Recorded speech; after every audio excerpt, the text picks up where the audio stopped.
നമസ്കാരം. പ്രധാന വാർത്തകൾ.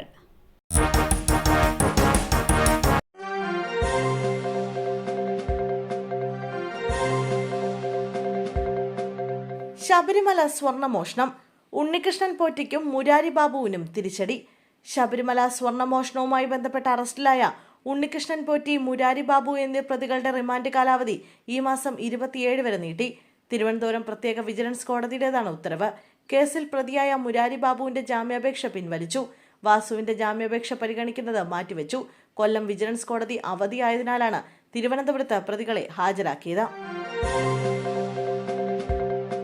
ശബരിമല സ്വർണ്ണക്കൊള്ളക്കേസ്. ദേവസ്വം ബോർഡ് മുൻ പ്രസിഡന്റ് എ പത്മകുമാറിനെ ഉടൻ ചോദ്യം ചെയ്യും. ചോദ്യം ചെയ്യലിന് ഹാജരാകാൻ പത്മകുമാറിനോട് അന്വേഷണ സംഘം ആവശ്യപ്പെട്ടിട്ടുണ്ട്. ശബരിമലയിലെ സ്വർണം പൂശിയ കട്ടിളപ്പാളി ചെമ്പന്ത് രേഖപ്പെടുത്തിയത് ദേവസ്വം ബോർഡ് അംഗങ്ങളുടെ അറിവോടെയാണെന്നാണ് SIT കോടതിയിൽ സമർപ്പിച്ച റിമാൻഡ് റിപ്പോർട്ടിൽ വ്യക്തമാക്കിയിരിക്കുന്നത്. ദേവസ്വം ബോർഡിലെ ഉദ്യോഗസ്ഥരും അന്നത്തെ ബോർഡ് അംഗങ്ങളുടെ ഇടപെടലിനെക്കുറിച്ച് മൊഴി നൽകിയിട്ടുണ്ട്. ഇക്കാര്യത്തിൽ വ്യക്തത വരുത്തുന്നതിന് വേണ്ടിയാണ് എ പത്മകുമാറിനെ ചോദ്യം ചെയ്യാൻ വിളിപ്പിച്ചിരിക്കുന്നത്. ബിന്ദു കൃഷ്ണ BJP ഏജന്റോ? കൊല്ലം DCC ഓഫീസിന് മുന്നിൽ പോസ്റ്റർ. കോൺഗ്രസ് രാഷ്ട്രീയകാര്യ സമിതി അംഗം ബിന്ദു കൃഷ്ണയ്ക്കെതിരെ പോസ്റ്റർ വിവാദം. കൊല്ലം ജില്ലാ കോൺഗ്രസ് കമ്മിറ്റി ഓഫീസിന് മുന്നിലാണ് പോസ്റ്റർ പ്രത്യക്ഷപ്പെട്ടത്. ബിന്ദു കൃഷ്ണ BJP ഏജന്റായെന്ന പോസ്റ്ററിൽ വിമർശനമുണ്ട്. നരേന്ദ്രമോദിയുടെയും ബിന്ദുകൃഷ്ണയുടെയും ചിത്രങ്ങൾക്കൊപ്പം താമര ചിഹ്നവും ഉൾപ്പെടുത്തിയാണ് പോസ്റ്റർ തയ്യാറാക്കിയിരിക്കുന്നത്. 95% മുസ്ലിം വോട്ടുള്ള കൊള്ളൂർ വിളയിൽ NSSന് എന്ത് കാര്യമെന്നും പോസ്റ്ററിൽ ചോദിക്കുന്നു. കൊല്ലത്ത് മത്സരിക്കാനായി സാമുദായിക നേതാക്കളുടെ പ്രീതിക്കായി കൊല്ലൂർ വിള വിറ്റത് ബിന്ദു കൃഷ്ണയാണോ എന്ന ആരോപണവും പോസ്റ്ററിൽ ഉന്നയിക്കുന്നു. ഒടുവിൽ ധാരണയായി. AV ഗോപിനാഥ് ഇനി LDFിനൊപ്പം. മുൻ DCC പ്രസിഡന്റും മുൻ MLAയുമായ AV ഗോപിനാഥ് ഇനി LDFിനൊപ്പം. അദ്ദേഹം നേതൃത്വം നൽകുന്ന സ്വതന്ത്ര ജനാധിപത്യ മുന്നണിയും CPMഉം തദ്ദേശ തെരഞ്ഞെടുപ്പിൽ മുന്നണിയായി മത്സരിക്കാൻ ധാരണയായി. 50 വർഷത്തെ കോൺഗ്രസ് ഭരണത്തിന് പെരിങ്ങോട്ടുകുറിശി ഗ്രാമപഞ്ചായത്തിൽ അവസാനം കുറിക്കുകയാണെന്നും CPIയും മുസ്ലിം ലീഗിലെ ഒരു വിഭാഗവും തങ്ങളോടൊപ്പം ഉണ്ടാകുമെന്നും AV ഗോപിനാഥ് പറഞ്ഞു. അരൂർ അപകടത്തിൽ മരണപ്പെട്ട ഡ്രൈവർ രാജേഷിന്റെ കുടുംബത്തിന് സർക്കാർ നഷ്ടപരിഹാരം പ്രഖ്യാപിച്ചു. ഉയരപ്പാതയുടെ ഗർഡർ തകർന്നു വീണ് മരിച്ച പിക്കപ്പ് വാൻ ഡ്രൈവർ രാജേഷിന്റെ മൃതദേഹം ബന്ധുക്കൾ ഏറ്റുവാങ്ങും. 25 ലക്ഷം രൂപ ധനസഹായം നൽകുമെന്ന് കരാർ കമ്പനി ഉറപ്പു നൽകിയതായി ബന്ധുക്കൾ അറിയിച്ചു. സംസ്കാര ചടങ്ങിനായി 40,000 രൂപ കരാർ കമ്പനി ബന്ധുക്കൾക്ക് നൽകി. സർക്കാർ 4 ലക്ഷം രൂപ ധനസഹായമായി പ്രഖ്യാപിച്ചു. രാജേഷിന്റെ മകന്റെ ജോലിക്ക് വേണ്ടി കളക്ടർ ശുപാർശ ചെയ്യുമെന്ന് അറിയിച്ചതായി ബന്ധുക്കൾ മാധ്യമങ്ങളോട് പറഞ്ഞു. 25 ലക്ഷം രൂപയുടെ ചെക്ക് നാളെ രാജേഷിന്റെ കുടുംബത്തിന് കൈമാറുമെന്ന് കമ്പനി പ്രതിനിധി മാധ്യമങ്ങളോട് പറഞ്ഞു. ആദ്യം 2 ലക്ഷം രൂപയാണ് കമ്പനി വാഗ്ദാനം ചെയ്തത്.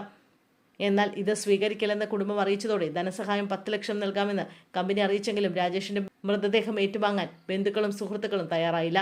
തുടർന്ന് നടത്തിയ ചർച്ചയിൽ 25 ലക്ഷം നൽകാമെന്ന് അറിയിച്ചതോടെയാണ് കുടുംബം മൃതദേഹം ഏറ്റുവാങ്ങിയത്. PM ശ്രീ ചോദ്യത്തിൽ ക്ഷുഭിതനായി മുഖ്യമന്ത്രി. ഡൽഹിയിൽ വെച്ചായിരുന്നു സംഭവം. PM ശ്രീ പദ്ധതി CPM പോളിറ്റ് ബ്യൂറോ യോഗത്തിൽ ചർച്ചയായോ എന്ന മാധ്യമപ്രവർത്തകരുടെ ചോദ്യമാണ് മുഖ്യമന്ത്രിയെ ചൊടിപ്പിച്ചത്. PB യോഗം കഴിഞ്ഞ പിണറായി വിജയൻ CPM സംസ്ഥാന സെക്രട്ടറി MV ഗോവിന്ദനൊപ്പം കാറിന് സമീപത്തേക്ക് പോകുമ്പോഴായിരുന്നു ചോദ്യം. പോകുന്നതിനിടെ തിരിഞ്ഞു നിന്ന് പത്രപ്രവർത്തനം തുടങ്ങിയിട്ട് എത്ര കാലമായി എന്ന് ചോദിച്ചു. തുടർന്ന് മുഖ്യമന്ത്രി പിണറായി വിജയൻ MV ഗോവിന്ദനൊപ്പം കാറിൽ കയറി പോവുകയായിരുന്നു.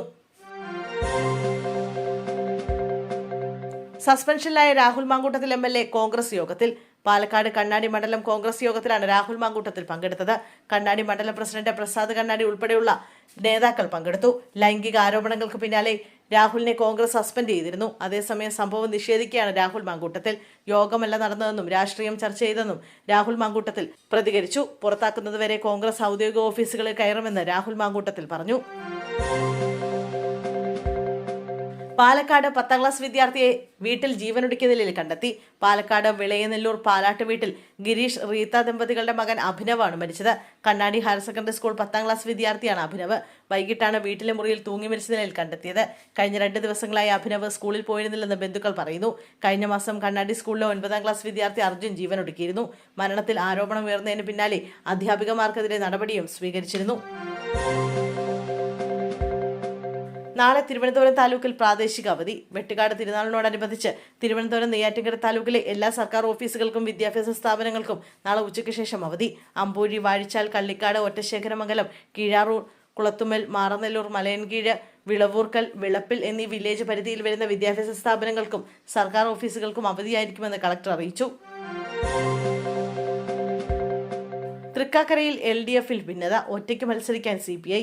തൃക്കാക്കര നഗരസഭയിലെ LDF സീറ്റ് വിഭജനത്തിൽ അതൃപ്തി പരസ്യമാകുന്നു. നഗരസഭയിൽ CPI തനിച്ച് മത്സരിച്ചേക്കും.